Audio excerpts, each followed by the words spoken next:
नमस्कार।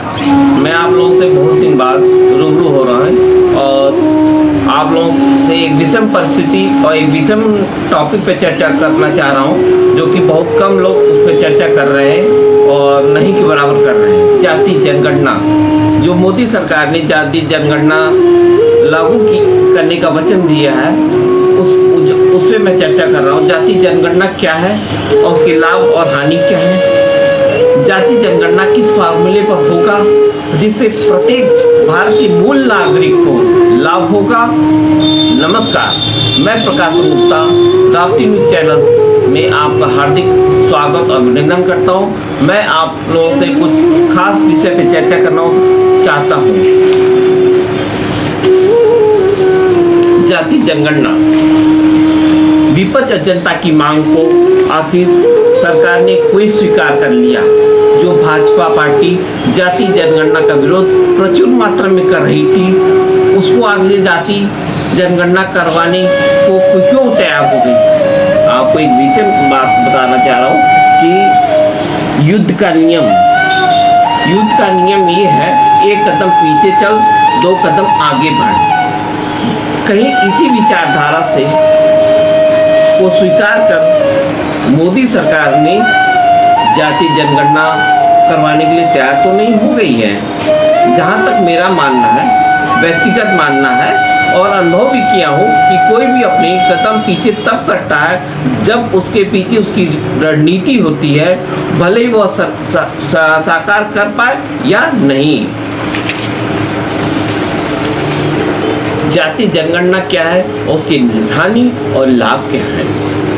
हानि, जाति के आरक्षण होने से के कारण मेरे सगे जीजा जो अब इस दुनिया में नहीं है, उनकी जाति के आरक्षण के कारण मौत हो गई।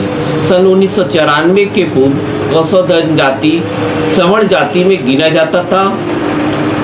उन्होंने जो है जज की नियुक्ति के लिए आवेदन किया और उनका स्वीकार कर लिया गया, उनका एग्जाम में पास हो गए। परंतु कम अंक पाने वाले व्यक्ति को जाति के कारण लाभ मिल गया और वो नौकरी, उनको जज की नौकरी नहीं मिल पाई। उनको बहुत दुख हुआ। दूसरी बार वो जो है उसके बाद वो जो है सीनियर ऑडिटर के पद पे कार्यरत थे।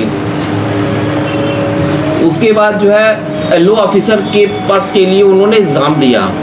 उस एग्जाम में वो पास हो गए और अच्छे नंबर से पाए, परंतु उनसे आधे से भी कम अंक पाने वाले व्यक्ति को एलओ ऑफिसर बना दिया गया आरक्षण के कारण, जिसके कारण उनको गहरा सदमा लगा और उनकी असमय मौत हो गई।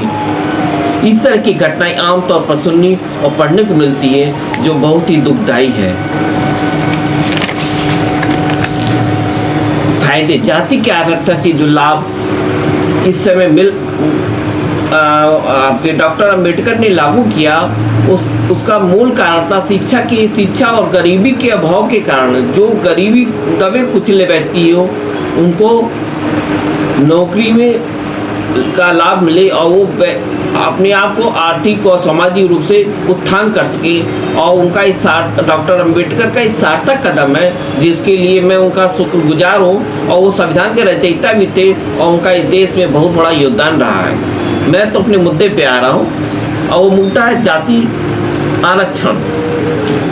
आखिर भाजपा अपने विचारधारा के विपरीत जाकर जनगणना को क्यों स्वीकार किया, जाति जनगणना को, और उसके पीछे उनकी क्या रणनीति हो सकती है और उससे समाज में क्या फायदे होने वाले हैं। मोदी सरकार जाति जनगणना को क्यों कराएगी, वो और कब कराएगी, वो मैं अपनी व्यक्तिगत मेरा जो अनुभव बता रहा है, उनकी विचारधारा के अनुसार जो उनकी सोच या रणनीति है भाजपा की, और वो है सन 1997 या उसके पूर्व जो जातियां या व्यक्ति भारत के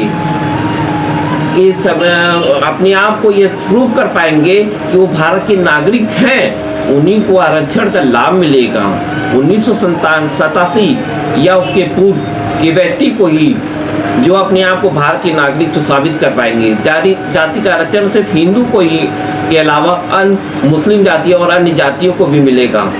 बस यही मैं कहना चाहता हूँ कि उनका जो फार्मूला था एनआरसी लागू कराने का, उसके पीछे रणनीति यही है कि एनआरसी तभी लागू हो पाएगी जब जातीय आरक्षण हो पाएगा।